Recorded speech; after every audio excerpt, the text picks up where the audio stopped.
shit. Listeners, thank you for coming back for another week. We're still, like I said to you guys, I think it's like semi-quarantine. Certain places were quarantined, others were not. COVID is rampant. I know that the first close person to me recently had COVID, and it's my cousin that I talk about all the time. And he hit me up and he said, "Cuz, I got the COVID." And I said, "Ooh, you nasty." No, I'm just kidding. I was really worried, like, how are you doing? How are you feeling? He let me know his symptoms. He said, like, the worst of it really is like the loss of taste. But it's the first person close to me that has gotten it. So it's a little scary, but yet a little reassuring, knowing that I feel like maybe in pretty good health, you'll be okay. Cause he's like, it sucked, it hurt, body aches, but I was okay. So I'm like, oof, thank you, Jesus. Cause I know a lot of people that's not the results that they've been getting. But I think this week has been, things have just been really slow for me, like life wise. There's a lot going on, but I just feel like slow. Yeah, I know. Pregnant Carla's just slow. She getting on my nerves, on my last nerve. I'm ready for her to come on, pick it up, girl, pick it up. But this week, May found an amazing guest for us to bring on. Her name is Francesca Andre. Did I say it right? Yes, Francisca. Francisca. I Yeah. see. I told you it wasn't chess. I, I knew it was something. I kept hearing You make something my name different. sound musical, though. It's fine. um, she is a filmmaker, a producer, a photographer. She's now an author of a children's book. Like, it's gotta be kind of cool to be like, excuse me, I'm an author. She's the author of Phenomenal Black Boy. Now, you guys know when I got this information about her, I was like, bring her on because I'm gonna be a boy mom. So I want all the boy stuff and I want to talk to people about boys. So thank you so much for coming on. Thank you so much for having me. Of And course. congratulations. Thank you. Thank you. Truly appreciate it. First of all, I know I'm going to show everyone, if you go to Instagram and you go in the description of the show, you'll have the link for the book, but the artwork is beautiful to your Yes, book. yes. I love, love, She's love it. And we're going to, great, she great did illustrator. amazing. But before we get into, all the good stuff of you, we're going to start with our shit you should know segment. So I found this one. I found it kind of funny. One, should I even do the one that? No, I'm gonna skip that one. I'll talk about it on live or something with Patreon because it was a girl that found out that her ex was cheating on Mhm, her mhm. from the wedding announcement. But we'll talk about that. In the New York Post. Yes, did you read that too? Yes, crazy. Oh my God. Craziest story. The gist of it, but basically, I just go through it really fast. Okay, yeah. She was married basically, but they got Yeah. married in a courthouse, and they were planning their wedding. They were together, and they Mhm, broke up. So now she has broken up with this guy. She's devastated and going to therapy because it was a really rough breakup. She didn't know where it came from. mhm. About a year later, her friends tell her there's a New York Post article about this Don't click amazing. on it. Uh, they were like, don't. How can you tell someone don't click on it? That's gonna make you want to click on it, right? What kind of? Come on, friends. You got to know better. You were basically told her, go open this right now. They're like, don't look at the New York Post. Don't read this. Just don't. So she reads it, of course. And it's basically an announcement about this beautiful couple and how they met and their love has flourished. And when they started dating and, etc. Just a beautiful Cinderella story. Mhm, And it was her fucking ex-husband. So the mhm, timeline of when he met his new wife, which they now were expecting a baby or had a baby, one of the mhm. two, it was while they were planning their big wedding. And then all of a sudden, in a week span, he was like, I need a break. They took a week apart. And then he's like, I want a divorce. And then was gone in a week and remarried and married someone else. And now he's happily ever after. So can you imagine the trauma? I couldn't imagine that fucking trauma. I would Yeah, be over. responsible. I would kill him. But really, the other one that I found kind of funny, I don't know if you guys saw it, I found it on the Shade Room, but it came from the New York Post also, which the New York Post out here be messy. You hear me? They must not have enough things to talk about. They messy. So basically, do you remember Rachel Dolezal from back in the day? Mhm. So there's a The new 2.0 of her. There's a new one. But this one's even better. I think this one is better than Rachel because of how she went about it. So she's white Jewish, but she's a professor that confessed to lying about being Black for years. And now she's coming forward, basically canceling herself, which Mm. makes no sense to me. So at this point, they say we shouldn't be surprised, but there's this white Jewish professor who said that she's revealing herself and she's experiencing like deja vu. So her name is Jessica Krug. She's a professor at George Washington University, and she admitted that she's white after publicly living as Black, also Afro-Latina, and Afro-Caribbean woman for years. So she says for the better part of my adult life, every move I've made, every relationship I've formed has been rooted in the napalm toxic soils of lies. The truth and the anti-Black violence of my lives is what the post was titled. And then she says, to an escalating degree over my adult life, I have skewed my lived experience as a white Jewish woman child in suburban Kansas cities under various assumed identities within Blackness that I had no rights to claim. First, North African Blackness. Then she did U.S. rooted Blackness. Then she did Caribbean rooted Bronx Blackness, which if you're claiming the Bronx, probably Puerto Rican. She had to have claimed to be Puerto Rican of some sort, or maybe Dominican. One of the two. So she says she has lied in every breath she has taken. So Rachel at least was consistent with her fake Blackness or her trans Blackness. This one changed, and from what I read later, it's like kind of like she was moving from place to place to change the history of her Blackness, to change it to something else. So I wonder, was she also changing her name? I don't know. Have you met anyone that has lied about this before, Francesca? Oh, wait, can you hear me? I actually, you froze a little bit. You can't hear me at all? Now I can hear you, but Oh, okay. like a couple seconds prior, yeah.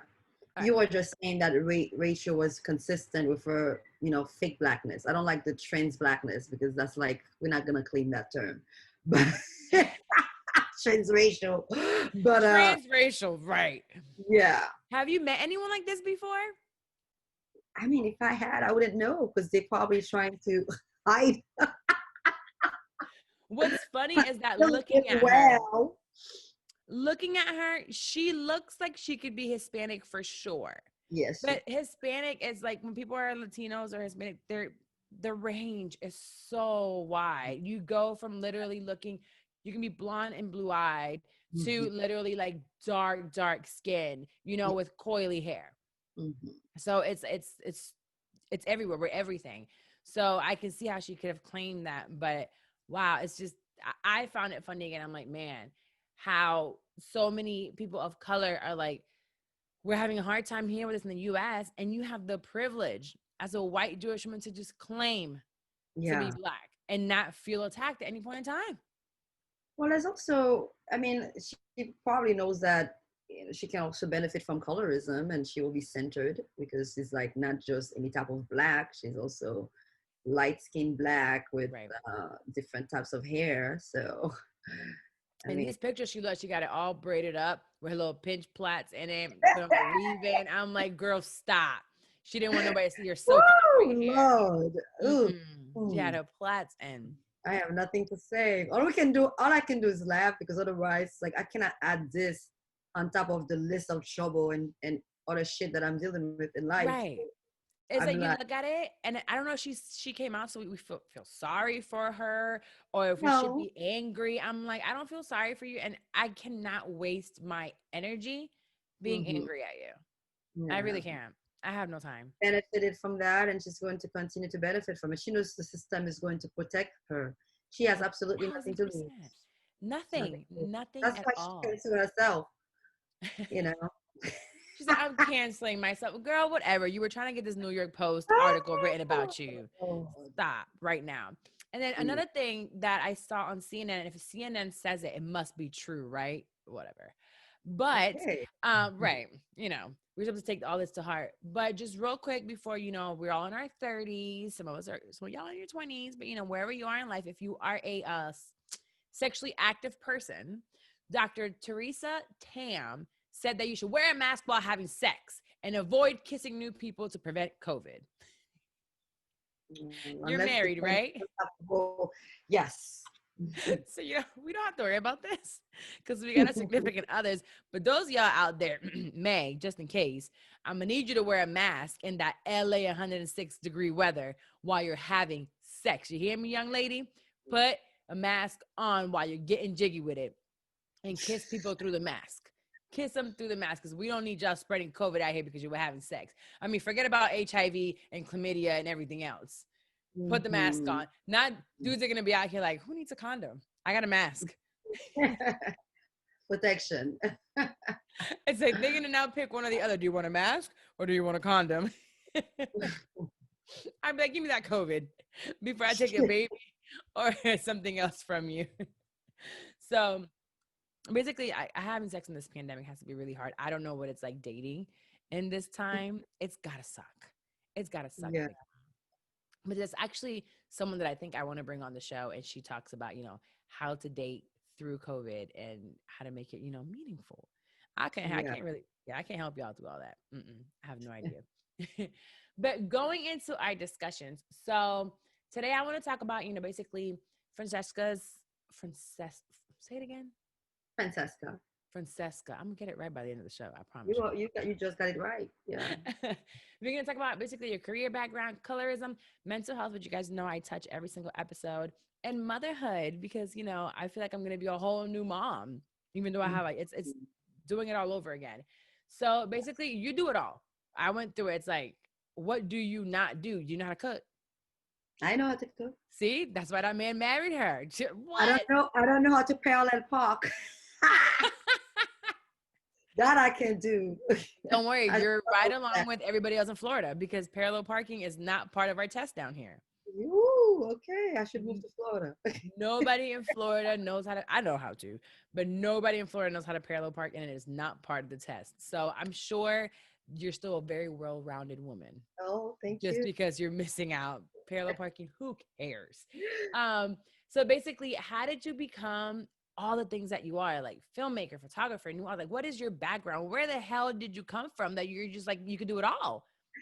I don't think I'm doing it all, but the things that bring me joy, I do enjoy doing them. So when I was in college, I was like super skinny. And she went to college too, y'all. She college educated? Okay, sorry. You're so silly. Stop it. You smart. I am. So I did commercial print work. And then from there, I was kind of like bored. And also, I guess I wasn't as successful at it, right? So I got some print work here and there, some magazine work, some, I did something for Mercedes-Benz. I was on the back cover of Time magazine. Hello. I've done some pretty cool stuff, but it wasn't just enough for me. I always had tons of like creative ideas and I wanted to be behind the camera. So from in front of the camera, I transitioned to behind the cameras and the rest is history. From there, all my stories, in terms of photography work, I started freelancing with the New York Daily News and the New York Post, Newsday, and then some other local newspapers. And after that, I decided to do film. And then a couple of years later, I went to film school and then got married. And so how do you start with film before even going to film school? Just pick up a camera? Just ideas. I just wanted to tell different stories. I wanted to see myself. I wanted to see my culture being represented. I wanted more diversity. And then I kind of like had to do what I had to do. So but how do you even begin on that? So you're like, all right, you're sitting down and you're like, I want my culture. You're from Haiti, correct? Yes. Born and raised? Born and raised. Came here when I was 15. So okay, perfect. So you're born and raised there. You come here and I want to see this represented. You do what? Find people that know how to make films, teach yourself how to make films. Like, how does that go? So you want me to start from the time I left Haiti? No. Just, you wanted to. When I started the photography thing. Because my camera has the video capabilities. It's kind of like, I'm going to play around with you just picked up a camera and started videotaping stuff. The same camera that I was using to do photography also have that capability to do video. So I just started playing around with it, doing short little videos here and there. But my first film project, I didn't film it. I just directed it. I wrote and directed and produced it. And Nice. then in the second project that I did, a web series, I was just the director and the writer and the producer, but I didn't film it. So by So this time you my find a short team. film, Charcoal, is the first project that I actually filmed. That I was the DP, and the reason why I did that is because I didn't want to spend money, And my husband edited the project, so we just kept it, in the family. So Charcoal, which she just mentioned, is a short film that she created, and it's if you Google her and you go on your website, there's a lot of interviews and talks about charcoal, and it's about Mhm. colorism and colorism in your culture or everywhere. Well, I guess I can say that somehow it's inspired by my childhood growing up in Haiti, but it's also by my experience living here. Again, lack of representation. Is watching all these music videos when I was in high school and college and not seeing someone that kind of looked like me, or seeing the people that were centered, they don't really look like me. Mm-hmm. And also I have internalized as a young child, what I've learned or heard from adults about people who are of darker skin, what people have said about my hair. So there's like texturism as well, texturism issues that I address in the film. So I guess overall, just what the world is pushing, the message they're trying to send back to Black women, darker skinned women. And I just wanted to create something that tells us that we are beautiful, that What did we you are. internalize from when you were younger? Because I think I've told a story before. My sister is actually Mhm, much darker than I am. And I always tell a story, well, not always, but whenever I've talked about this, when I was born, my grandma thought I was too dark. So in Spanish, she said, ella es muy negrita. And right now it's like I can get dark, but I'm not even, and I'm nowhere close as dark as my sister is. But my grandma wanted me to be more her color. Like, it's like, you need to be light. You need to, what they call in Puerto Rico, better your race. You want to yes. have the lighter complexion. Hmm. So I remember my mom telling a story, my sister, of when we moved into the neighborhood where I grew up. My sister was older. They're all very fair skinned in that Hmm. neighborhood, and she was meeting the girls her age, so she put powder all Yeah. over her face and her hands so she could be white like them. So Mm. things like that. What did you internalize? What's one thing that you remember from growing up, especially in the Caribbean, being darker skin? Several things, several experience that had a negative impact. When I was probably 4 or 5, I don't remember the exact age. During Christmas time, before school ends, they will, before we go on vacation, they were distributing toys. And I remember I was gifted this beautiful dark skin doll. And when I took the doll home, and they were just comparing my doll to my cousin's doll. It was like a white doll.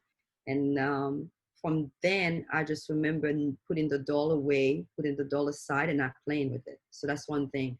My dad is also very dark skinned. I just remember people making comments like, thank God you don't look like your dad. Thank God you don't have your dad's complexion. And then I do resemble my dad to a certain extent. So it's like I kind of started associating being dark as being ugly. So that's one Right. thing that I've also internalized.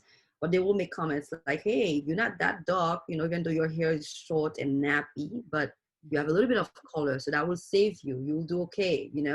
Things like that. And then when I'm in college, I just remember my roommates, not my roommates, my classmates just wanted to come in my room. But at the time, I just unbraided my hair. And I just remember going in this panic mode, like, oh my God, what I'm going to do? I don't have a wig. I just unbraided my hair. I was supposed to just put a hat on and go get my hair done and come back. Right. And then you started realizing where all this came from, where it stems from. And that's when the Mhm. healing starts. That's when the self-love starts. And that's when you start being unapologetic about who you are, and embracing who you are and redefining beauty. Yes. So several incidents that happened that I Did have you in go to my college life. here? Yes, I went to Okay. college. I came when I was 15. So junior year in high school, senior year in college, and grad school here. So yeah. Okay, perfect. Yeah, the movement of natural hair recently in the past couple of years that's been more like in the mainstream. I loved it. And I remember seeing when there was so much more curly hair this, now like curly cut girls are out there and like all this because my daughter's hair is a lot curlier than mine is. She has really curly Mm-hmm. hair. And finding places for her to go get her hair cut at times when she was younger, she's like she didn't want to do her hair. She was extremely tender-headed. So we would do a keratin treatment, but I'm like, I really don't want it. But I do remember my mother pushing for her hair to be straight all the time. She would take her to the Dominicans to get her hair straightened all the time. I didn't Yeah. want to, but my mom, I don't know if you it's a perm, it's a curly perm that my mother and my sister used I to know use what it when we is. were growing up. You know what I'm talking about? Mm-hmm. So, and because I think it's a little bit different from the curly perm that the white girls do here. It's Yes. like, it's Yeah. different. Like my hair is really curly. It was a lot curlier back in the day when I was younger. So it was like coiled up. So their Mhm. hair would end up looking like mine. And it took me years to find out that my mom's hair and my sister hair wasn't like mine. They were perming it to look like mine. So then Mhm. they wanted my daughters to be hermed as well and to be have all these chemicals and there's just all these things that I remember from growing up that it was just like you need to make sure. My grandma would tell me I always dated black guys but I got here when I was 8, so that was just the culture that I was around. And they would just come and say, do you have to bring them darker every time? Yes. And had the babies with the darkest ones. My daughter's dad is just dark, and my boyfriend now is just as dark as they come. I think somebody could be Yeah. a little bit darker than wax, maybe, but probably not. So, Yes. like usually now they're like used to it and they've gotten over. It. I think they're just getting better with time, kind of. But I just still don't Yeah. know what they think. And I think colorism, especially here, racism sucks. But I don't think people realize how hard it is for us in the Caribbean. Yeah. Even within the black, different black communities, it's like Mm-hmm. colorism is very prevalent. But when you were talking about the natural hair movement, even that movement hasn't always included all type of hair, all types of Nope. hair. So what they ended up centering is hair that look like yours Yep. versus hair that looks like my hair. I'm not talking about the faux locks, but I'm talking about my natural hair. Right. So that movement as well has been kind of like painful and hurtful and They also discriminatory. definitely go for those loose curls and then they add the blonde. And I'm just like, not everybody's hair is like that because Products have to make the hair looks like that. You can have your hair look curly versus like right. products for 4C hair. So, it's a whole mess. No I matter where know. you turn, there's always like a problem that you have to deal with. There's always some issue that you have to overcome. So it's Right. just, again, everything comes from racism and then passes down to a lot of other, ism. Right. All the isms that we have to Yeah. deal with. Now, Hmm. one of the things that I wanted to ask you that I saw that you talked about was not with you yourself, but finishing off on the colorism part, it was skin bleaching. You said I have never met anyone, but other than like, I think it was Sammy Sosa that I saw, the only celebrity that I remember that stuck in my head with skin Yeah. bleaching that everybody was talking about. He looks awful. But do you know anyone who did skin bleaching?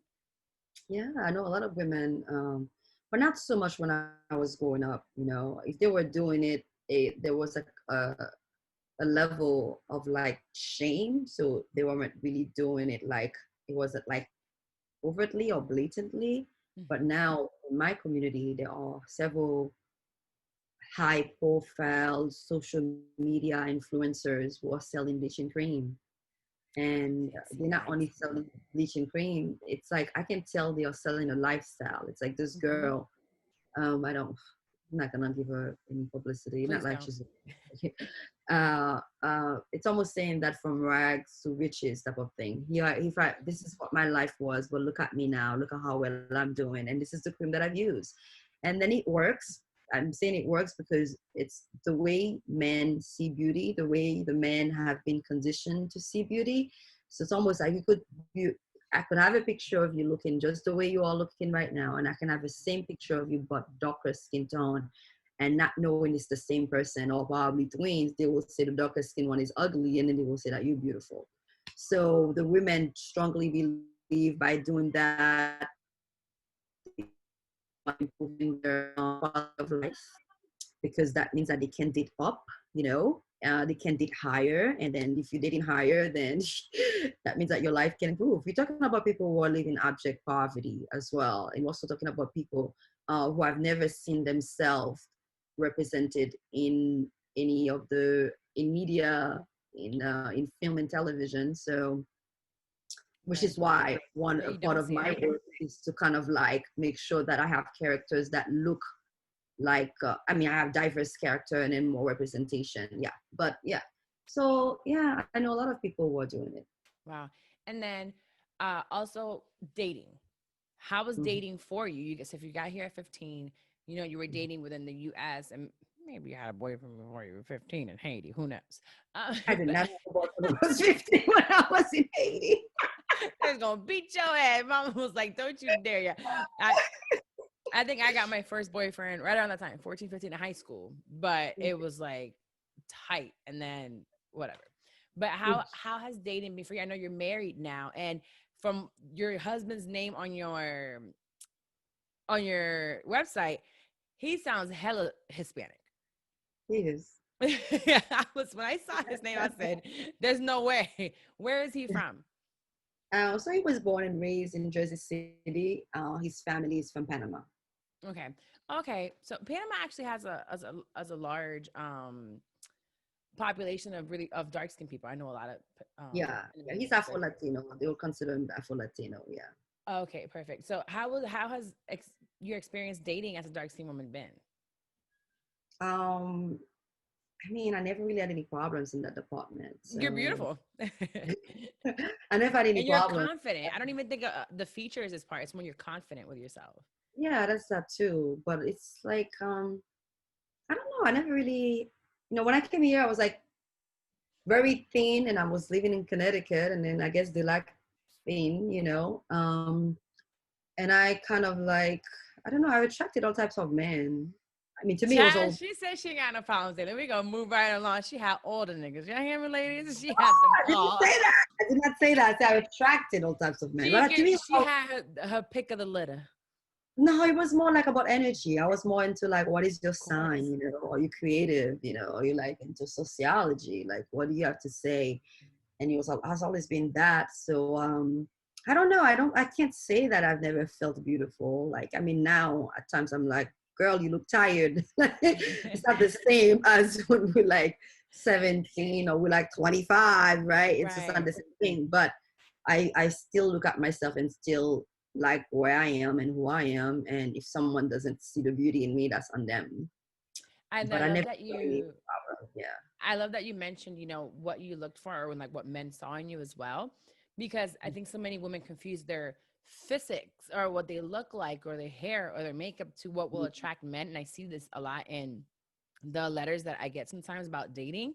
And Wax is my boyfriend. He talks about it all the time, what attracted him to me. And he could literally have anybody he wants. He has had anybody he wants. He, being in the industry and having played a professional sport, he had all that. But what attracted him to me outside of our friendship was the hustle, Yeah. creativity, the conversations that we have. So when you Mhm. stay true to yourself and you're confident, you kind of figure out who you are, man, you'll attract so many people And that also, you then have a sense of humor. You have a great personality. Who wants to be with someone who just wanna contour their faces every damn day? No offense to women who can do that. Well, I'm hating because I can't contour my face, but but you can make someone laugh, and like you got it going absolutely. on. Like, have you Yeah, ever met someone, or a guy or a woman that you're just like, they probably aren't the most beautiful person, but their personality is so that you don't even see their physical basically turns so beautiful. it's the You're spirit. Like yes, to the your energy. Absolutely, inside literally can make your outside be shine. gorgeous. Yes, Yes, it just I you're just agree. like, I want to see this person. I want to be around this person. You just become Mhm. so you Mhm. become something else. And there's also the contrary of that, where it's like you could be Yeah. beautiful, but your attitude stinks and you're just the You open your stank. mouth, you have nothing to say, and I'm just like, ugh, I'm good. Literally. Ugh. Yeah. Like you make that face like somebody just farted. Like what who are you? You're just ugly. um And now I do want to talk about a little bit of mental health. So the film was called Charcoal that you did with Colorism. And then Mhm. you had a second film before the book that we're going to talk about. And I love, love, love that you talked about mental health because so I suffer with anxiety pretty bad. Mhm.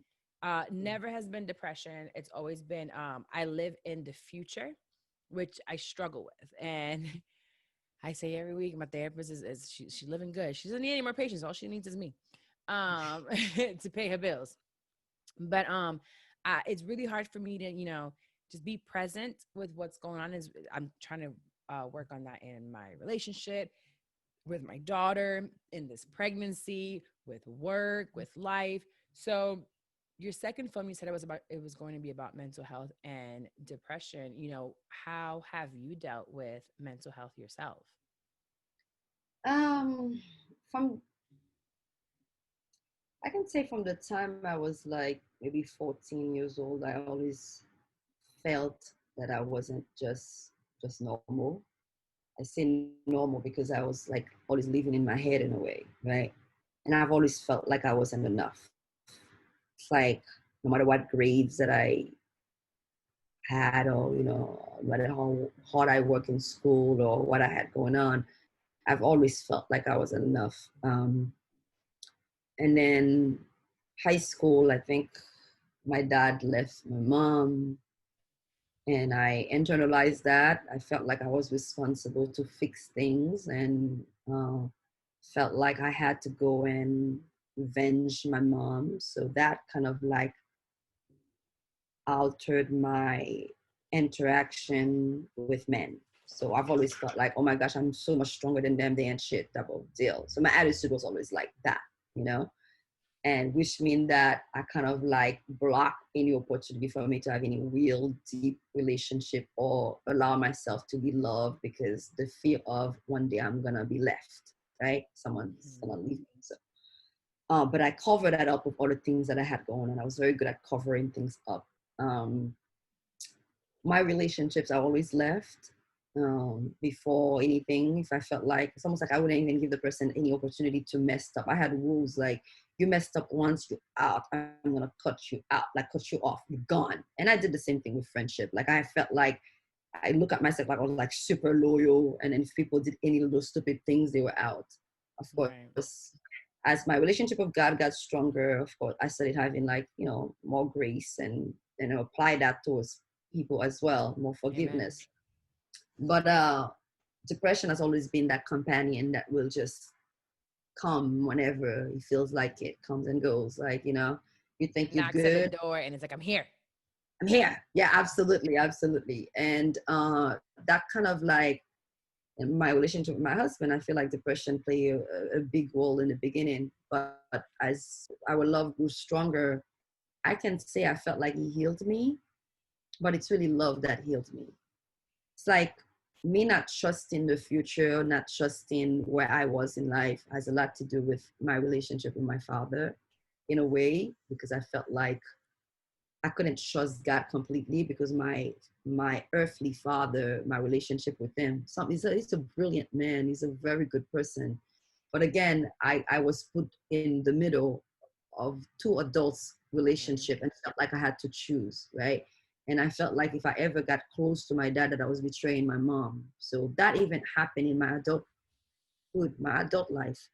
So because of that relationship that was messed up from the beginning in a way, and it got messed up around the time I'm a teenager. So that's also, I'm going through my own stuff, right? Um, I and I think that also linked to the depression as well. Like, why didn't you choose me? Why didn't you choose us, right? Right. And When it then had you kept, nothing to do with you from the when it beginning. had nothing to do with me from the beginning. As an adult now, I can look back and say, "Whoa, that was messed up," right? Right. I didn't have. They could have still. I could have still developed a healthy relationship with my dad if I wasn't put in the middle, right? So depression is something that I really, I struggled. I used to struggle with. So It's a lot funny of that other you things. mentioned how that hurt, how it affected you, because everybody, girl, everybody kind of takes things with our parents so different. And Mhm. I've never, like I said, I've never experienced depression. I experienced anxiety. But when my parents were going through their thing, my father was basically a serial cheater. And my mother would try to put me in between, what they had going on.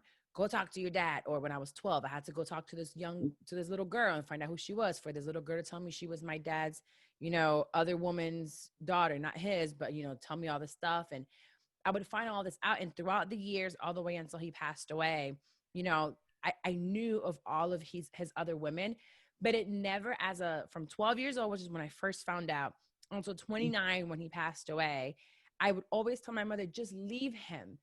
Or like, why don't you guys just let it go? And I never felt like if my father left, he was leaving me. I wanted Mm. it. I would always be like, I never understood. But then that made me be a very like, I have the balls and the dick in the relationships that I always had because I wanted to be like him. I'm like, I don't want to have that someone can just leave me or I have to depend on a man. I'm going to be the man. I want to be like my daddy. I want to be the one that's going to hurt you first before you can hurt That's me. some trauma. Mm-hmm. So it's It's not different healthy. types of trauma and how Right. we deal with it. So it's like you internalize like your dad hurt you, and I was like, I just remember saying all the time, he's not hurting me. Whether he leaves you or he cheats on you or he hurts you, he's still my daddy. My daddy doesn't do anything to me, So I had this great relationship with my dad because it had nothing to do with me. Yet the one with my mother suffered, and it still suffers to this day. I would probably say it's because not that I didn't have any remorse for her, but it was more like, well, just figure it out. Like, it's just a man. Get another one. Yeah. Go to aisle 17 at Walmart. They got another, Lewis over there or something. I don't know. Get another man. But those relationships, they're not just, everything is interrelated. Because if the For sure. woman is not secure and is not being treated with respect and with kindness and love and dignity, that can affect her relationship with her son or daughter. Mm-hmm. So it's not just, hey, 1,000%. you can just, and you understand that the relationship is just takes more than just let me just get up and leave. I mean, that's That a lot of shapes times us. people look Oh, at go ahead. victims and kind of victimize the victim. It takes, I don't know what your dad contribution was, what where your mom was in her life, why it was so difficult for her to just walk away. But I know it's Right. not that easy to do that. I used to be one of the people judging friends. I'm like, yo, the guy put his hands on you. You What's got to taking you to go. a guy put his hand on me? Like I'm telling you, you're gonna be gone. And I've always had that and that attitude. I know that even men, that I've dated saying that you can't ever be vulnerable, Francesca. Like, why can't you be vulnerable? I think it has a lot to do with seeing the women being too vulnerable and seeing who has the power, who I thought had the power. And Right. I've never wanted to be that victim. So Right. And I think that just also like you, yeah. it shapes us to who we are then as women and mothers. So you Mhm. have a 13-month-old son now.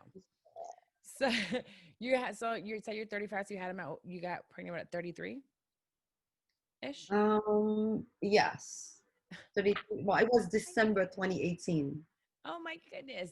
So you're having a baby in your 30s, and then now it's like all these experiences that you've been through as a woman with your family, with your dad, with your mom, with your culture, are shaping you to who you are as a mom and as a wife. So now I'm sure you're going to experience, I don't know if this has happened to you, but I'll have certain arguments or, go through certain things with my relationships. And I'm like, oh, this kind of seems like some shit my mother went through. Or some like you're doing some shit my daddy did, or something along those lines. And I'm like, I don't want to repeat it. But I think it all has to do with relationships, that Mhm. they all go through certain things. How was your past and you dealing with, your depression and how you dealt with your father shaped who you are as a mom of a boy? Um, I'm in a very good space with my dad. I've been in a good space with my dad the moment that I that my relationship with my husband was like a very healthy and thriving relationship. And it's kind of more like, hey, this is the love I've been looking for. And then I'm with him, and then I felt secure. I didn't have to go outside of myself or in the world. I just know that I had someone who had my back. Yes. Isn't that an And amazing feeling?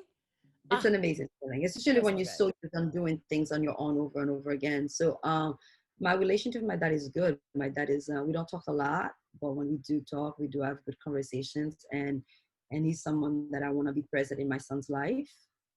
I think you just froze. Oh, I'm frozen. I was just probably staring. Yes, yeah, yeah. Okay, so When people talk about their dads, I'd be like, I'm all into it. yes, so no, we have a good relationship. How did that shape me as a parent, as a mom? a mom of a boy. A mom of a boy. I think I'm much more. I'm not saying that I'm not a womanist. I'm not a feminist. I'm still all that. But I think I'm very soft when it comes to my son. I'm scared of I that know. because I'm so tough with my daughter, which is Yeah. not that good. I have to work on that. So says my therapist. I'm really tough with her. Like, you got to make sure you got your shit together. We're not depending on anyone. We don't take shit from anyone. And she's so not like me, complete opposite. So it really brings her down. So now I'm Mhm. like, how do I fix it this next time around, this next go around 16 years later? Yeah, yeah. I mean, it's it's like I'm in love. I'm in love. He's just amazing, and this is the type I think I needed to birth a boy, a son, to be completely vulnerable and open. And I think because of that, I'm capable of loving the world and life in a much higher and deeper way. Yes. And I have my son to thank for that. I You know. actually I was reading, I follow this girl. She is like a true feminist. She goes all over doing have you heard of Hello Fears?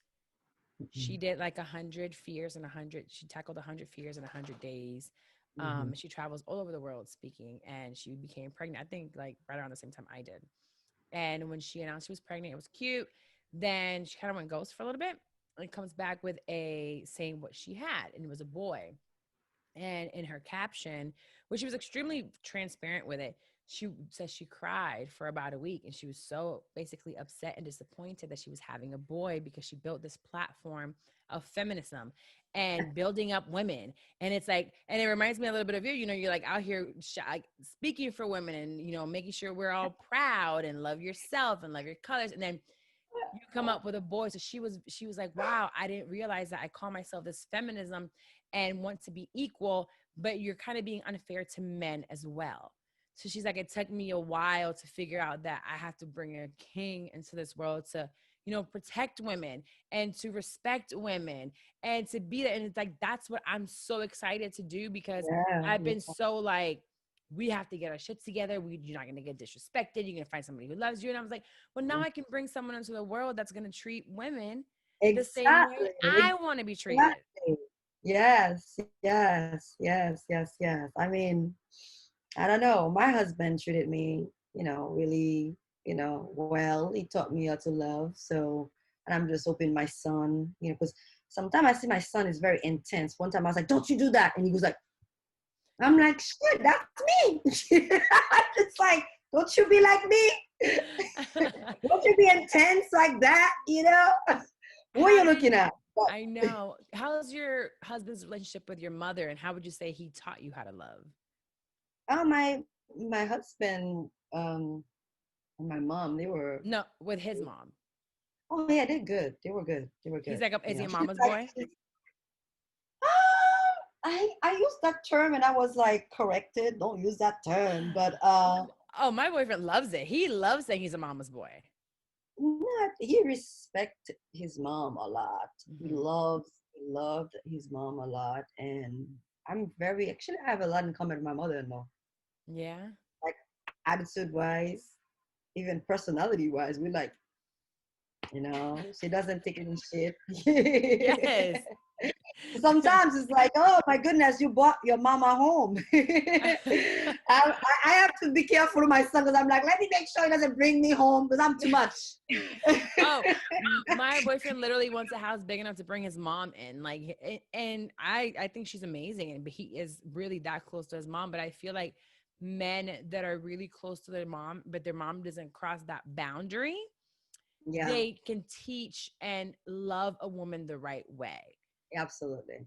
Yeah, So because that relationship is also really you important. know how to respect a woman. Yeah. Yes, I think that women should always look at what a relationship of a son with their mother or whatever woman figure they Yeah. have in their Yeah. life. Their sisters, their grandmother, their mother, because maybe their mom is not there. But Mm-hmm. how do they talk about them? And that can lead you to see how they're going to treat you as a woman. Because I've been with Yeah. men that the relationship with their mom non-existent, Yeah, and they really don't give a fuck, and it shows in the way they treat me. absolutely. Absolutely. Yeah, yeah. Um, so question, what is so phenomenal black boy? So here, what's your son's name? His name is Gustavo Limier Torres. Limier means light. Gustavo after my husband.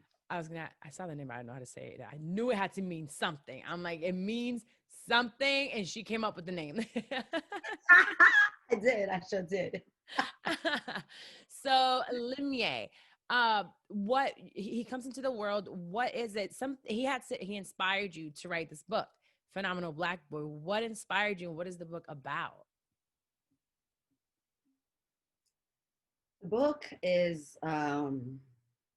I said it so many times. I feel like I'm like always repeating myself. It's a love poem to my son Ay, yo, it and is so to all cute. phenomenal, yeah, all the phenomenal black boys. It's also me as a parent taking control of the narrative around the time where I'm seeing the way black lives were being where and are being treated, and a pandemic that kind of have me questioning God, like what is going on now? I have an infant, Right. like what is this? And I was like, nope. I started having conversations with him, daily conversations with him in the morning. I would wash his eyes and I would be like, hey, it's gonna be an amazing day, you are light. Because we are beings of light. And I just started saying things to him and having conversations with him, and you'll be like, whatever he does.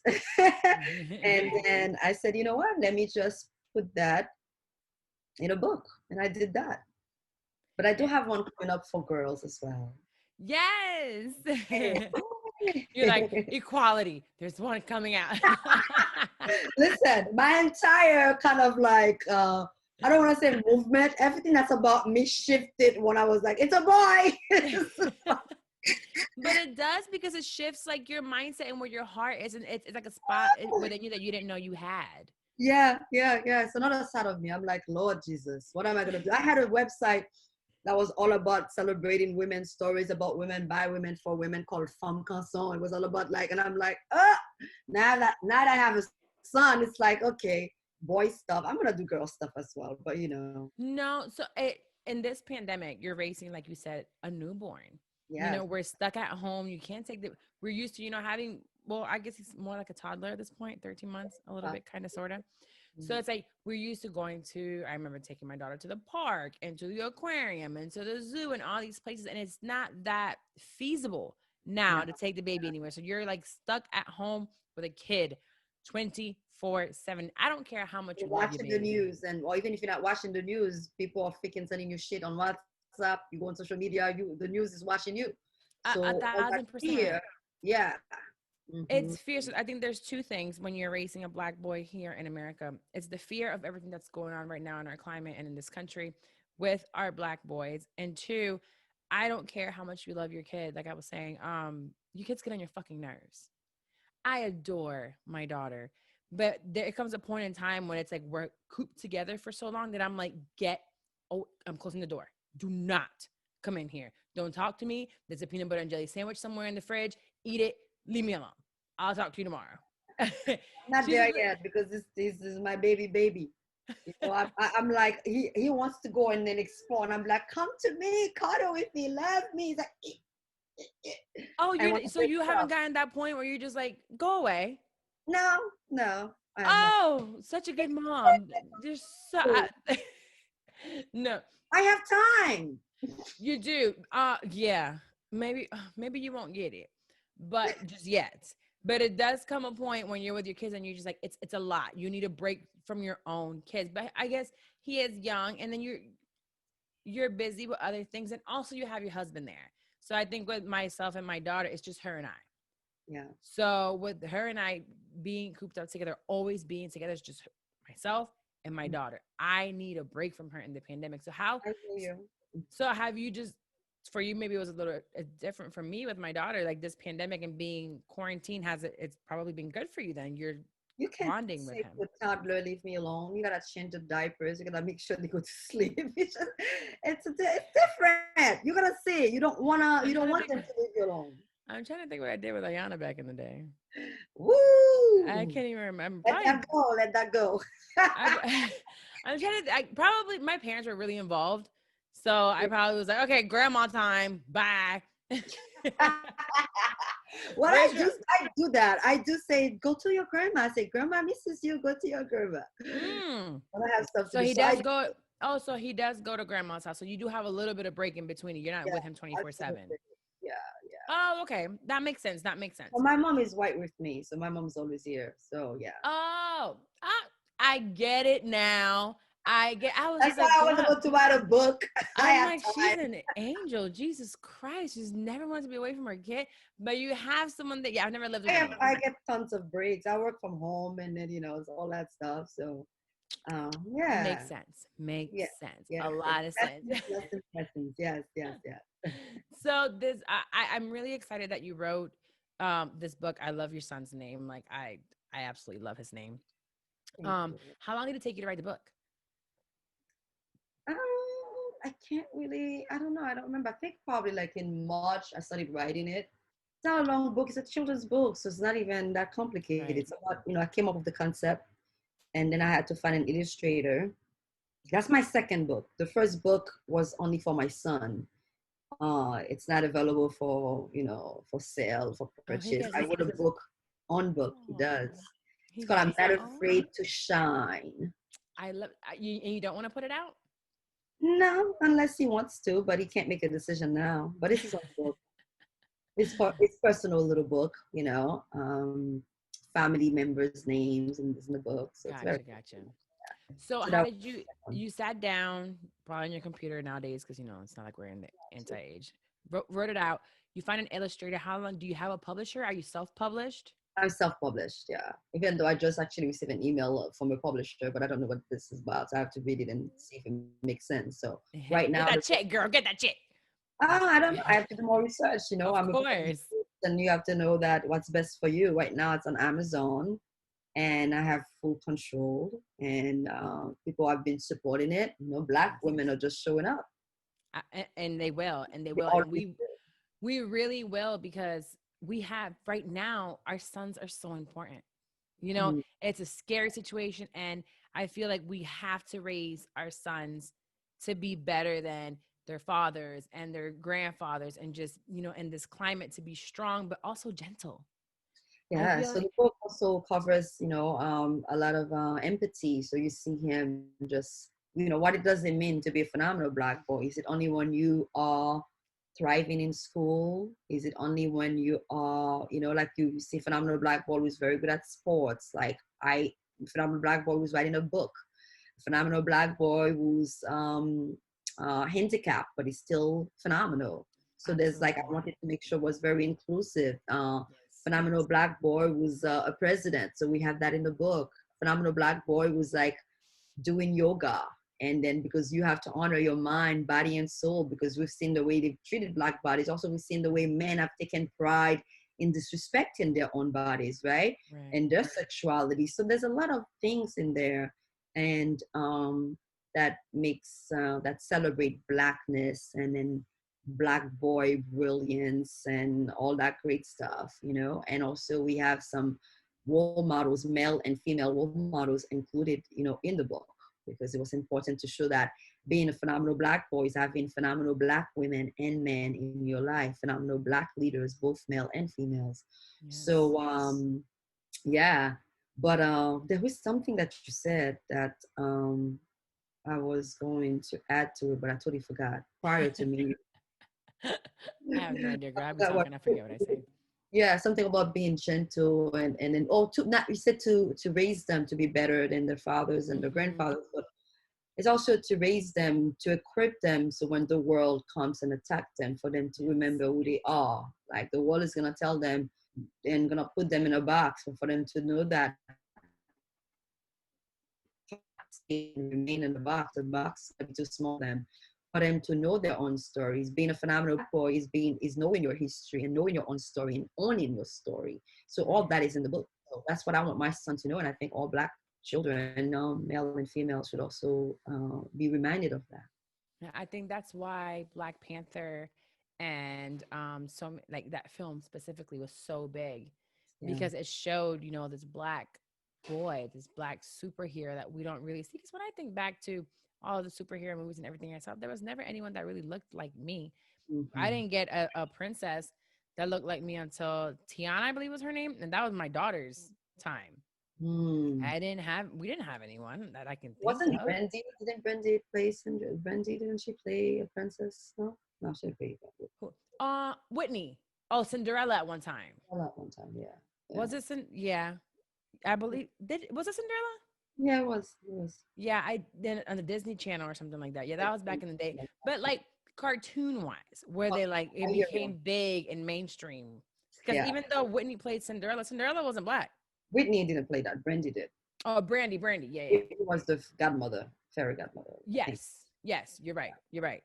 And Mm. that was all black, but it was basically a remake of The White Lady. Yeah, yeah. There's a lot of remake. That's why we need original stories. It's almost like saying, "Oh, now we're giving you a little bit of space. Here you go. You've been complaining. Here you go. We're gonna do a remake of this." Yeah, here, Yeah, make it black now. yeah.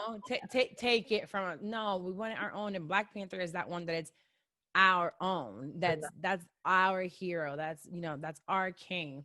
So I thought that was great, and that's why I actually love the book because I can show it to my son. I'm ordering it, by the way. So Ooh, it's thank gonna be you. in the baby's the room his Oh yeah, refrigerator for yeah. sure. I can't wait. I was telling Wax about it. I was like, we're getting this book, and I don't care because we already have a few books, and I cannot wait to have like a whole little library of books for him. So, Yeah, for you. um, yeah, I definitely thank you for putting that out there because we need more of it. Like all the little black babies' books, I want them all because I Yeah, want him to yeah. feel like There's he's a part space. of. There's enough space for all of them, and also us Absolutely. taking again control. Stop complaining. If there's something missing and you can create, why not do it? You know. It's So like some that's people what think, oh, because someone else did it, I shouldn't do it anymore. And so the same way I have my academy for podcasting and I focus on people of color. yeah. So putting their voices out there through podcasting. And it's not just a trend. Podcasting has been around for a very long time. And I talk about this all the time. It's just been a very white space. The Yes. money has been going to white people. So we're like, oh, everybody and their mama's doing a podcast now. Podcasts have been out here, just our voices are not lifted. Our voices are not represented in the podcasting space. So I chose to start the academy. I chose to do this for people of color. If a white person comes to me and asks me to help them, I mean, I'm not going to tell them no, I'm going to take their coins too, but it's not really where I'm focused on. Yes. Yes. My focus is on saying, hey, there's enough room for all of us. We all have a different story. We all have a different background. Even if we're both talking about a boy, we have a different, Perspective. A yeah, different take. everybody does. You have your own take on it. We have a different way we express ourselves. I'm a little bit, a lot of it rougher than most girls, so when I speak, they're like, oh, she's so passionate, or she's so loud, or she cusses too much. I'm very different than everybody, or than other people. We're all like a fingerprint. We're different. So Absolutely.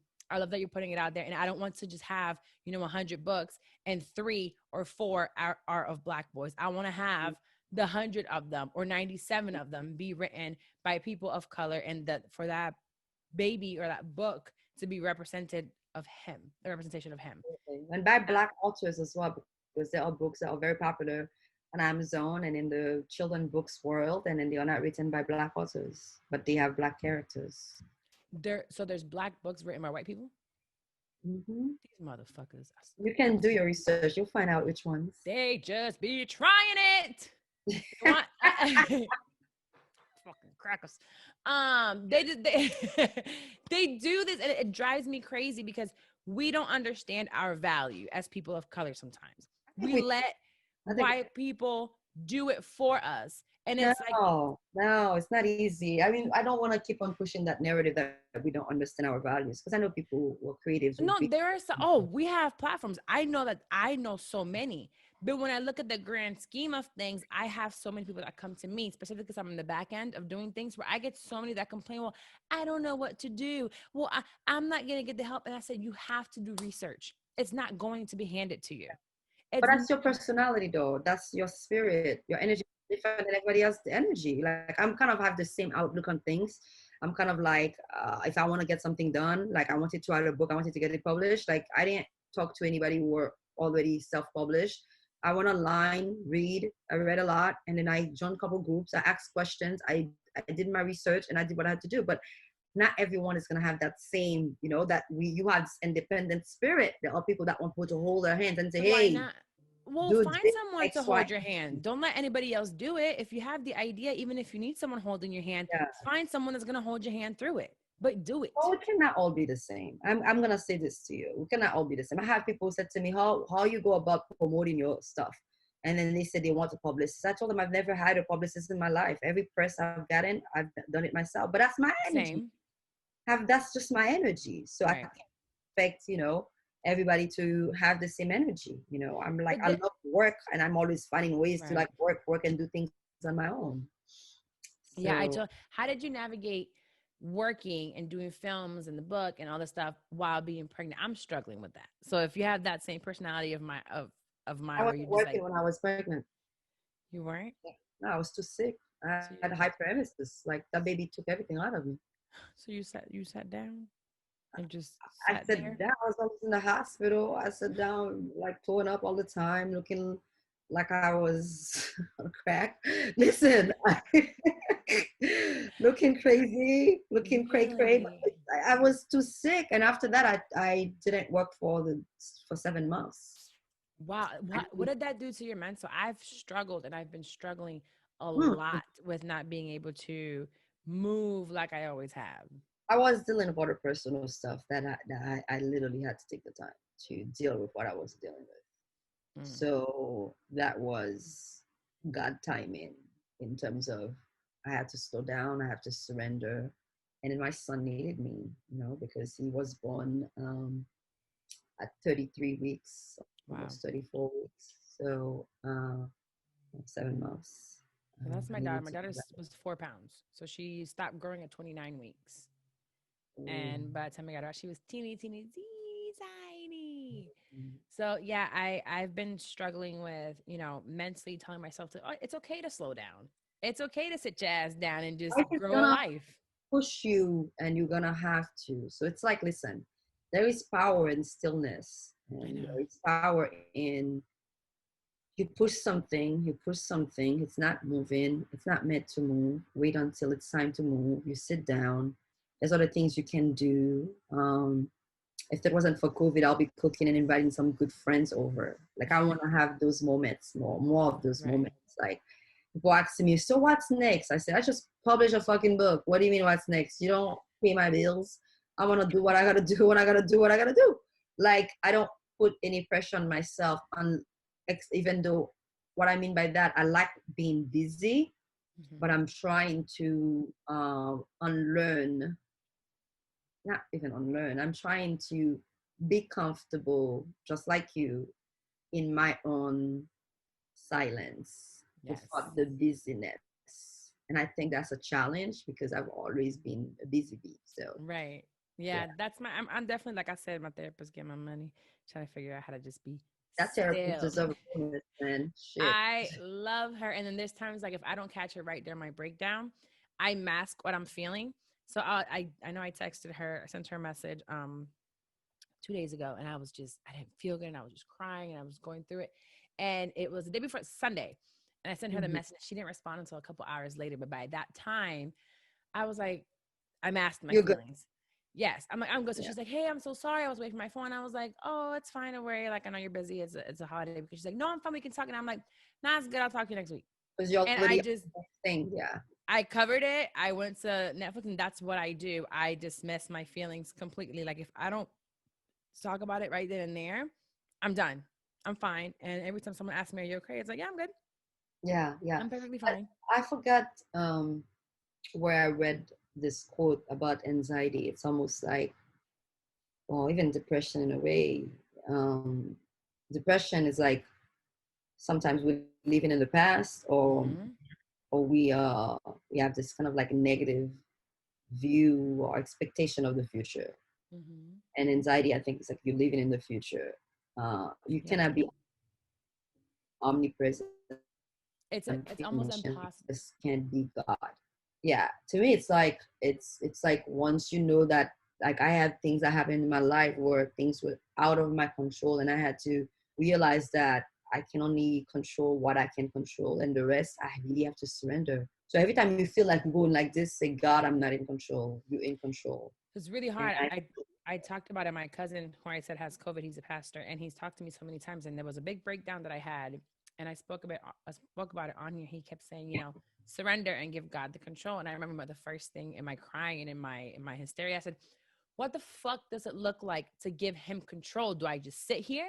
Do I just close my eyes? Do I not move? What does that look like?" And I had to learn. I did grow up in the church. After I had my daughter, I think I went away. I've been back, and I think I'm in the headspace that I am now, and I have been able to achieve what I have because I got back close to Him, and I've worked on my relationship, and it's helped me with my mental, and even with my anxiety. It's not as bad as it used to be. I don't wake up with panic attacks in the middle of the night anymore, and yeah, it's been about a year of that.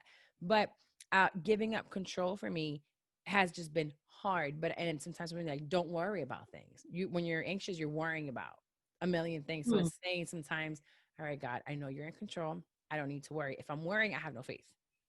Yeah, maybe sometimes, I don't know, affirmations or breathing exercises. One thing about my husband, he was always like, um, very like content with life and always present. And I'm kind of the opposite, where I'm always like, I need a to-do list, and the to-do list, even if it's 10 insignificant tasks on the to-do list, just to make me feel like I'm worthy. So it's Right. like, without the to-do list, without the busyness, who are you? And can you live with that? Right. And you love her. True. So we're gonna go ahead and do one unsolicited. I know that we're back with one more with you because I did one earlier. And Mhm. this one I love all the advice you've given so far. So if anyone out there, wants to send out, the last one I got was from a DM. I saw it, thank goodness, and I was able to flag it. But if you want to make sure that I read yours, email it at shitim30podcast@gmail.com. The Instagram is shitim30podcast. You can try sending it there, and I'm going to be like, all right, copy and paste it and send it to the email. But this one says, "Hey, Carla, I'm a longtime listener of the show and love the unsolicited advice segment. I used to live in Canada, but I recently moved to Peru with my boyfriend. We currently live with his family, which isn't bad because the house is really big and we hardly see them. However, I hadn't realized how much of an introvert I am. I like going out and meeting his friends, but I don't know how to tell him I need space. What should I do?" Ooh, I turned into an introvert, I think, once I turned 30. If like a more like an ambivert, but a lot more leaning towards introvert. Like I like being home. I need my space. I need kind of like I just didn't want to be around people all the time. And I Yeah, think that was a shift in my 30s. And when you feel that way and you're that type of person, for me, I would say you just have to say it. Let yeah, him know, like, hey, you're going out with your friends. If you're okay with it, say, hey, how about you go ahead? Today I want to read my book. Or today I just want to watch Netflix, and just be open about it instead of kind of like you might have an attitude, or I feel like your aura might change and he might take it as something else. He's gonna think you're cheating on him and you got a boyfriend on the side. And it really is that you just need space. So I would really just tell you, if they got a big house, shout out to y'all. You moved to Peru with the dude. It's a whole other country. Who does that? I hope you got a ring on your finger, girl. You gonna move with your boyfriend out of the country? You love him. Woo, can't be me. But yeah, say something. In this big old house, you gotta say something. How would you deal with that? Are you an introvert? um, I really don't know, to be honest. I feel like I am. I don't like small talk. Don't be telling me, oh, the weather tonight. I mean, I don't want to hear that. But if I meet someone and I click with them instantly, I can talk for 5 hours. But if I'm not feeling the energy, I might just shut down completely. Yeah. That's So if you so I don't need, know what it is. how do you tell your husband if you need space? How did I used to do that? I don't know. Like I'm very. I mean, because I'm comfortable, I just say, I need space. I mean, I voice myself You just pretty say it. well. I need space. I mean, I don't struggle with that. But I'm talking about in terms of like, I guess if I have to go out there and introduce myself, especially now I'm raising a son, a child, Right. I mean, I'm not gonna be, shy about it. I'm not gonna be timid. I'm gonna be like, hey, this is what I do. This is who I am. Blah blah blah. But the small talk is the stuff that I don't like. The fake energy, like the over the top stuff. But I Mm-mm. feel like I'm both an introvert and extrovert. It really depends on the Yeah, an situation. ambivert. Yeah. I So would that's okay. maybe she's not comfortable with saying I need space, or you might think that it's one of those things that makes you look like a bitch, Maybe but she's a it's people not. pleaser. She can be a people pleaser. Like, where are they in the relationship? A Especially in yes a girl. country. Maybe she's like trying to kind of like have the friends like her. But girl, Fuck them listen, friends. yeah, No, yeah, definitely. I know you're in a different country, and that's got to take something out of yeah. you to You're be just a big like, part of it. yeah, you're doing a lot. So just it's okay to take your space and say, go ahead and go with your friends. I'm gonna stay home and do whatever it is that you need to do. Your Adjust space and time. adjust. You're in a new country. You don't know people like that. They don't know I you either. know. You probably don't know what the hell they're saying. They're talking to you in Spanish, and you're like, huh? So who knows? And you're like, you want to meet his friends? You don't know what the hell they're saying. So tell them you ain't got you're Probably doing. talking about you. Tell them you're and doing all Rosetta Stone. You got to do Rosetta Stone before you go back out. You don't know what they're saying. All right. But yeah, definitely just speak up, speak up, speak up. Does your husband's family speak Spanish? Yes. Mm-hmm. But they also speak English? Are they bilingual? Correct. Yeah, they're bilingual. Oh, you got lucky. Yeah, my grandma don't speak a lick of English. So like when my abuelita, she's always here. It's the funniest thing watching her and Wax communicate because he's like speaking. It's more like sign language and pointing to things and like yeah ha ha. Ha. You hear all this laughing. I'm like, what the fuck y'all laughing at? They have no idea what you're saying to each other, but they figure it out every time. Good, good, Uh, good. they figure it out, but they don't know what they're saying to each other. And he's stuck on like 3 words. He just says "Cómo estás?" and what else did he say? Who? Yes, probably. Yeah, that's he just has like 3 words, and I'm like, you've got to. She already told him you've got to expand your vocabulary, bro. You keep saying the same thing over and over. That is enough. Anyways, we're gonna go into our last segment, and that is our shit talk. And that's where we say, Woo! a little something of, what has happened. And uh this week I'm gonna talk about something that happened to me earlier today. And it was I had to go do my 20-week ultrasound. Although Mm-hmm. it's like from 18 to 22 weeks. So I went to go do mine now. I think I'm 18 in 5 days, so almost 19 weeks. And I get to the place. My doctor actually told me to go to give me a prescription for the hospital so he could come in with me. And when I get to the hospital, they check me in, put the band on me, go to the Mm-hmm. bag, pass triage. And then when we are about to go inside, like walking me to the room, they're like, "Oh my God, we actually don't do this test here as a routine. Like you have to go to the imaging center." And I was like, "What? I've been here this whole Absolutely. time, and now you want to tell me this?" Fine. They didn't open until the next day. So today I go, I make an appointment, and when I get there with Wax, I'm ready to go in, and they're like, "I'm sorry, but he can't come in." So I've been dealing with this whole pregnancy of feeling so alone and having Mm-hmm. it's just I had these high hopes that he was gonna come in because it's a really long appointment for this. This is basically kind of like the last ultrasound I'll have unless something is wrong with the baby, God forbid, I'm covered and all that. Everything is fine right now, but it's basically the last one and the longest one. So Mm-hmm. my expectations were so high and it's already so sucky being alone that I broke down in this imaging center. And I was like, but she's like, "I'm so sorry." And I'm like, "But are you sure?" And I'm like, why am I crying like a little bitch? But it gets to you being so impersonable. I have my mask on, they have their mask on. I really don't know what this girl looks. She was probably Muslim. She had her hijab on. So really all I see is her eyes. Because she covered up with the mask, and I'm just like, this just doesn't feel it just doesn't feel good. It just feels like Yeah. I'm so remote, and he wasn't there. Then I tried to FaceTime him, but he made me laugh, and me laughing was messing up the images. So she's like, "Mommy, I can't have you laughing." I was like, "I can't even talk to him on FaceTime." So I hang up the Yeah. phone. Then it's an hour-long appointment. So Mm-hmm. we're about 35 minutes in, and the machine stops working. The knob of her to do whatever the fuck she has to do isn't working. So she's calling her colleague. She's like, "I don't know what's going on." They have to now call the manufacturer to get like tech help. That was another 20 minutes before they got that fixed because if we switched machines, we would have to start all over again. And this Mhm. appointment hurts. They're like pushing on your stomach like really hard, trying to get the Yeah, babies, all yeah, these pictures. yeah. I was already Mhm. miserable, laying on my back. My tailbone hurts. And Mhm. thank God they were able to fix it 20 minutes later and she was able to finish the whole thing. So it took about an hour and a half. But Yeah.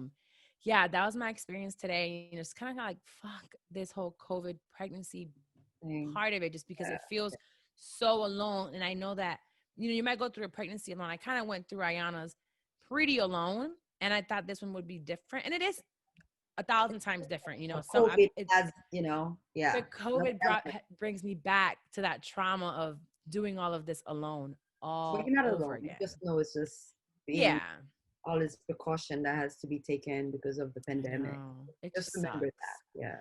It But I'm sucks so bad. It sucks. I So it know. kind of makes me wish I was like a bajillionaire and I can have the doctors come to me and I'm Come like, to you, just right? bring everything to the house and be Well, my doctor at home. Yeah, we're yeah, not yeah, there yeah, yet. yeah. You know, Well, not it's quite. coming. It's coming. It's It's coming. I put coming. it out It's coming. there. All of us. Yes.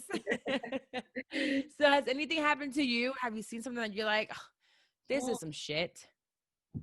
I don't know. I think that was like the part of this whole thing that I was kind of I know I was gonna struggle with because I can't remember anything that happened to me recently that I'm like shit, you know. Because you're living a good ass fucking life right now. Well, that's not what it is. That's not what it is.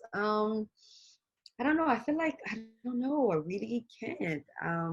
Been trying to stay in a more grateful kind of mindset Mhm. uh, and that attitude because this is kind of like my coping mechanism when I deal with a lot of things. Because there has been a lot of deaths, a lot of things happening in my life, and people, COVID and pre-COVID. So, kind of like gives you a different perspective. Like the thing that I used to be like about, now I'm like, all right, let me calm down. Just never know, right? Right. So, and I don't have to deal with traffic because I mean, I'm not going to New York for work. I'm like doing everything at home and I've been working for a lot of amazing clients. So I don't really have anything that's been oh shit. Is I should have, having to be positive all the time or feeling like you have to be positive all the time get overwhelming?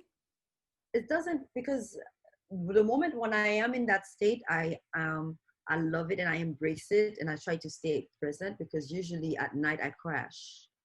At night, Mm. that's when the stuff comes in. At night, when my baby's sleeping, I'm like, man, what is this life? I feel like I'm doing things that I've done over and over again, or feeling like or cluster questioning God, or sometimes I get into my thoughts, or like couple was it yesterday I had a photo shoot. Then after the photo shoot, I was saying to myself, am I missing out because I'm working a lot and versus being home and playing and doing more things with them and be more hands-on. And I Mhm. realized like there's certain choices I just don't have those privileges. Right. So but and I have to say, yeah, I'm a good mom, pretty good. I'm a good mom, not a pretty good mom. I'm a good mom. You're an Uh, amazing mom. yeah, well, thank you, thank you, thank you. I'm gonna be a phenomenal mom soon. A Uh, phenomenal mom. Yeah. When's that book coming out? I want that one to like reassure myself oh my sometime. goodness, yes, we're gonna write it together. Yeah. All this book writing. When we Yes. gonna have time to do that? Okay. Um, Let's get to writing something. And then while we're doing that, can we have a drink? Because I need drinks to deal with yes. this. Well, you need water now. Let me remind you, lady. I have half a gallon sitting right in front of me. I'm so tired of water. I am so uh, tired of water. I think I Enjoy dream your about water. wine. Okay? I don't want to hear it. I don't want to hear pregnant women complaining about like me. I couldn't even hold water when I was pregnant. That this age pregnancy, hyperemesis. You know what that is? Where it's like everything comes out. Yes. It's not Hmm. morning sickness. This shit is No, not it's morning not. sickness. I refuse It's to call it way that. worse. Okay. Yeah, no, I couldn't. So I struggled the first 15 weeks. Just about the last 3 weeks, I was able to start eating. I couldn't eat. So basically, I couldn't sleep. I couldn't eat anything. So there was no throwing up. It was just with zero appetite. Anything just kind of like, it was just And ugh, yeah. just disgusting. So it was just me constantly crying because it's like I need food. I'm lightheaded. My stomach hurts. I'm weak as hell. My body is hurting. And it's Oh, like, you passed please. that now. Yeah. Yeah. Whew. So now the Breathe past 3 weeks, life. finally I can start, getting some stuff and that like my body just, I don't know. It's just so different. I don't remember much from my first pregnancy. I was 17. Mhm. And it was very traumatic. So I don't remember much of it. But this time around, it just feels like I think it's a lot different. My body's just taking it so much different. wait from what I can until he's remember. a month old and he's waking up every 2 hours, and you gotta do what you gotta do. So Lord, that's nanny time. I know Nanny I'm being time. mean. I'm being mean. It's right around the corner. Get ready. Literally right around the corner. But Francesca, thank you so much for coming on to the show. Can you, plug in? We're gonna have on here. You're amazing. I get scared when I don't know who I'm interviewing sometimes, and I'm like, shit, what if like the energy is off and they take No, I my feel like we like clicked well. I like your personality. What is your sign? Taurus? Oh, that's good. I'm a Scorpio. We're opposite, but I have very good friends who are Taurus. So yeah, Yeah. yeah. Yeah, that we just did it. Last week's episode was with someone talking about signs and the moon and the sun, which I don't know much of. I know nothing about signs, like not a damn thing. But I was like, teach me something. What's going on with these Tauruses? Because all I know about myself is that we're hard headed. You guys are loyal. You guys get shit done and very loyal. So Yes, yeah, that's a good thing. we are. We are. But sometimes I don't. I think my personality. Some people take it as harsh, like she's too much, and I'm just like, No, they can see right through you. That's on them. yeah. And If you can trust see me, your light, that is the problem. and if they don't like me, too damn bad. Figure it Yeah. out, go somewhere else. Yes, So, yes, yes, yes. what is your website and your social media? And everywhere. I think you said Amazon. If you have it somewhere else, let us know. But where do we find everything that you got going on? Francesca Andre photography.com. The book I Am a Phenomenal Black Boy is available on Amazon. And you can find me on Instagram. If you put Francesca Andre, it should come up. And I'm also on the Facebook. No, I'm on Facebook and on Twitter, but I don't really check Twitter like that. And my email is francescaandre@gmail.com. So you That can is just send me an email. Don't call me, don't text me. I don't know if my number is. You might be able to Google this shit, but don't find me any other Oh, way other than yes. social media. Just send me an email. I like emails and I'll respond and then we can connect. I'm also on LinkedIn, so I'm everywhere. I love it. I love it. I think I think I try to find people through Instagram most of the time, Yeah, and then their you'll find, websites yeah, in the website. Yeah. because I like Thank you emails so too. much. Thank you. Thank you. What a great opportunity. We talk about everything and it I was just, know. This is a show where it's like we get to talk about everything from the perspective of being in our 30s, because I think being a mom in your early 20s is so much different. Talking yeah. about colorism at 21, 22 is so much different at all, and you have, like, I love your perspective. Have you ever thought about starting a podcast, or have you ever been on a podcast before?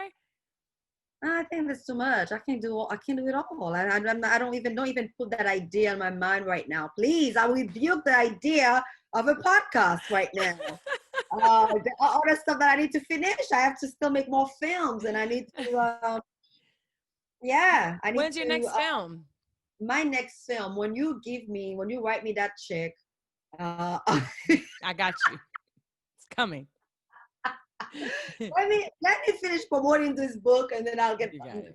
on the next one and the next project, Oh, and I I'll thought roll. I thought you were already working on one. So you're just, the book Yes, is I have your thing right now.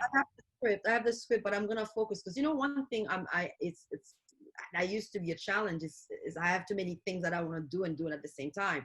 So I'm trying to kind of like be in the moment with this book right now. And once that's done, go back to my old script and then make something more. In the meantime, I'm booked every weekend for photography for clients. So that's kind of Love like, it. so yes, I have to edit the photos. I have to do that. So yeah, Oh, yeah. I didn't realize you were still working in photography. That's amazing. So you're Yes, I'm like, still doing that that. is your, Yeah, and I that is also your, took a client a PR project. What just happened? I have no The, idea. right? It's back now. Yeah, it's back now. Yeah. So yeah, I'm busy, busy, busy, busy. That's amazing. Well, you guys know, as every week, thank you for showing up and staying here with us. We are everywhere and anywhere you listen to your podcast: YouTube, Apple, Spotify, Stitcher, everywhere. I can't even remember them all. Podbean, wherever you Google it, it's gonna come up everywhere. For shit, I'm 30. Make sure you post it on social media, whatever you like. Tweet me what was your favorite part about it. Share with a friend. There's so many different topics that we just went through that can definitely help someone else, whether it's your coworkers, your family members, your friends. Like, that is what helps the show be better every single week. So thank you again for showing up this week. I hope to see you guys back next week, and goodbye.